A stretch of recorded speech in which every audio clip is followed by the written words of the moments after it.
పంచాయతీ కార్యదర్శుల న్యాయమైన డిమాండ్లను నెరవేర్చాలని నల్గొండ జిల్లా నకిరేకల్ నియోజకవర్గ బీఎస్పీ ఇన్ఛార్జ్ ప్రియదర్శిని మేడి డిమాండ్ చేశారు. రామన్నపేట ఎంపీడీఓ కార్యాలయం వద్ద జూనియర్ పంచాయతీ సెక్రటరీలు శాంతియుతంగా చేస్తున్న సమ్మెకు తమ పార్టీ సంపూర్ణ మద్దతు తెలుపుతోందని అన్నారు. పంచాయతీ కార్యదర్శులతో కలిసి బతుకమ్మ ఆడి నిరసన తెలిపారు. ఈ సందర్భంగా ఆమె మాట్లాడుతూ పంచాయతీ కార్యదర్శుల పనితీరు అభినందనీయమని, వారి వల్ల దేశ స్థాయి అవార్డులో తెలంగాణ రాష్ట్రం నుండి పలు గ్రామాలు ఎంపిక కావడం వారి పని విధానానికి నిదర్శనమని అన్నారు. వారికి న్యాయం జరిగే వరకు తమ పార్టీ అండగా ఉంటుందని హామీ ఇచ్చారు. ఈ కార్యక్రమంలో పలువురు పార్టీ నాయకులు, కార్యకర్తలు తదితరులు పాల్గొన్నారు.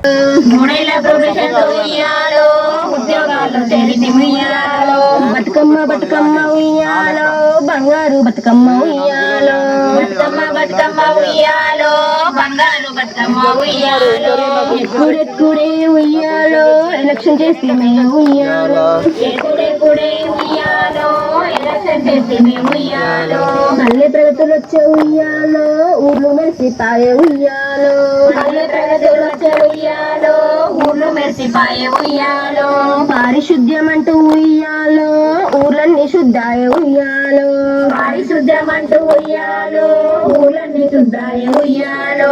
హరిత పెట్టడం జరిగింది. సైన్ చేసి ఆయన ఏం చేసాం ఏమంటే మేము రిమూవ్ చేసేసి ఇప్పటివరకు అధ్యక్షులు లేకుండానే మేము నడిపించడం జరుగుతుంది. అది రాష్ట్రంలో నాయకత్వం లేకుండానే, అంటే ప్రతి ఒక్కరు నాయకత్వం వహిస్తున్నారు మేడం.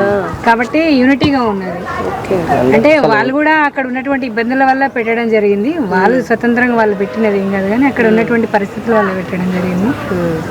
దానికోసం కొంచెం ఇబ్బందిగా ఉండే 1-2 రోజులు, కానీ తర్వాత ఇప్పుడు సెట్ అయింది. ఇప్పుడు కార్యాచరణ కూడా ఇంకా ఏమేమి చేయాలనేటువంటిది కూడా స్టేట్ బాడీ నిర్ణయం తీసుకుంటుంది. మండల కమిటీ ఆధ్వర్యంలో ఇక్కడ మీకు రావడం జరిగింది. ముందుగా మీకు బహుజన్ సమాజ్ పార్టీ తరపున మేము సంపూర్ణ మద్దతు ప్రకటిస్తున్నాం. మీరు చేస్తున్నటువంటి ఈ డిమాండ్స్ ఏవైతే ఉన్నాయో అవి చాలా చిన్న చిన్న కోరికలు. నిజంగా చెప్పాలంటే ప్రభుత్వమేమో మనది 3 లక్షల కోట్ల బడ్జెట్ తోటి మన తెలంగాణ ప్రభుత్వం నడుస్తుంది.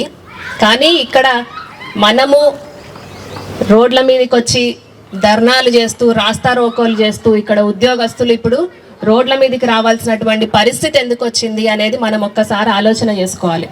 నిన్న మొన్నటికి విఆర్ఏలు ధర్నా అయిపోయిన తర్వాత వాళ్ళ ఇప్పటికీ కూడా వాళ్ళ కోరికలు నెరవేరేటువంటి పరిస్థితి.